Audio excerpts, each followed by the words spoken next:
এই গরমে যদি ঠান্ডা ঠান্ডা এইরকম একটা লিচুর পুডিং তৈরি করা হয় তাহলে খেতেও কিন্তু ভীষণ ভালো লাগবে।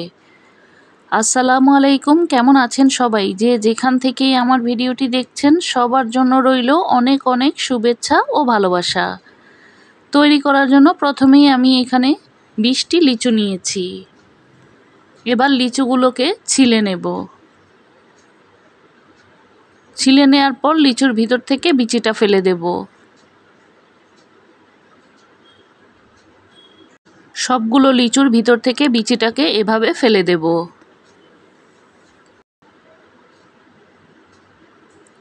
এবার ব্লেন্ডার জারের মধ্যে লিচুগুলোকে নিয়ে নেব, নিয়ে ব্লেন্ড করে নেব।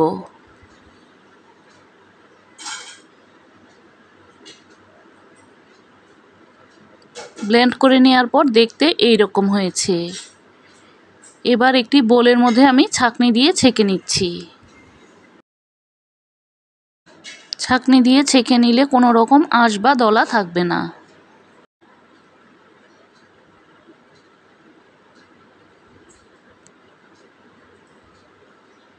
ছেঁকে নেওয়ার পর এগুলো বের হয়েছে। এবার আমি এগুলোকে ফেলে দিচ্ছি। একটি প্যানের মধ্যে আমি অর্ধেকটা পরিমাণ নিয়ে নেব।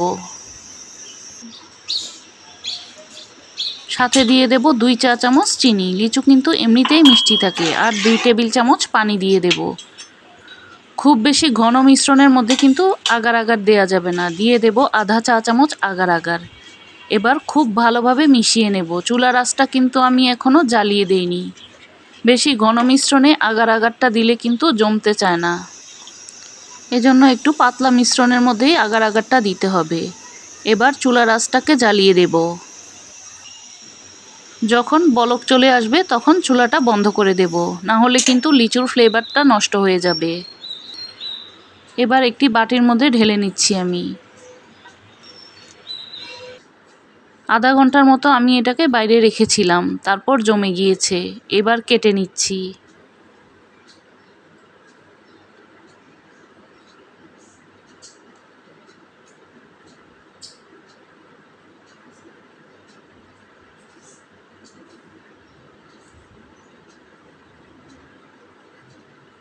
জেলিগুলোকে আমি এইরকম করে কেটে নিয়েছি। দেখতে কিন্তু এখন এইরকম হয়েছে।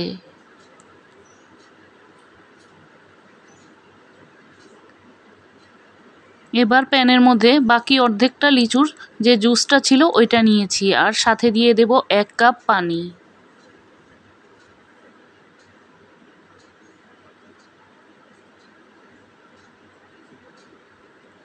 দিয়ে দেব 4 চা চামচ চিনি, 1 চা চামচ আগার আগার পাউডার। এবার আগার আগার পাউডারটাকে খুব ভালোভাবে আগে নাড়াচাড়া দিয়ে মিশিয়ে নেব, যেন দলা পেকে না থাকে। মিশিয়ে নেওয়া হয়ে গেলে তারপর চুলাটাকে জ্বালিয়ে দেব। এবার এই মিশ্রণটাকে অনবরত নাড়াচাড়া করতে হবে। যখন খুব ভালোভাবে বলক চলে আসবে তখন চুলাটা বন্ধ করে দেব। আমি এখানে ছোট ছোট কাপ নিয়েছি। এবার ওই জেলিগুলোকে এই কাপের মধ্যে নিয়ে নিচ্ছি।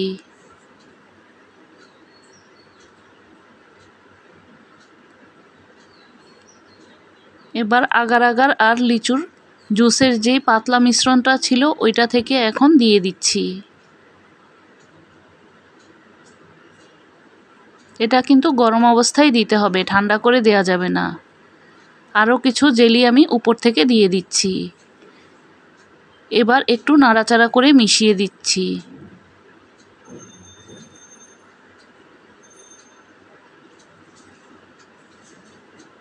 এক ঘন্টা আমি নর্মাল ফ্রিজে রেখেছিলাম, তারপর কিন্তু এইরকম জমাট বেঁধে গিয়েছে। এটা ঠান্ডা ঠান্ডা খেতেই কিন্তু বেশ ভালো লাগে। লিচুর এই সিজনে অবশ্যই একবার এইরকম একটা পুডিং ট্রাই করে দেখতে পারেন। বাচ্চারা তো ভীষণ পছন্দ করবে। দোকান থেকে না কিনে ঘরেই তৈরি করে দিতে পারেন। আবারও দেখা হবে নতুন কোনো রেসিপি নিয়ে।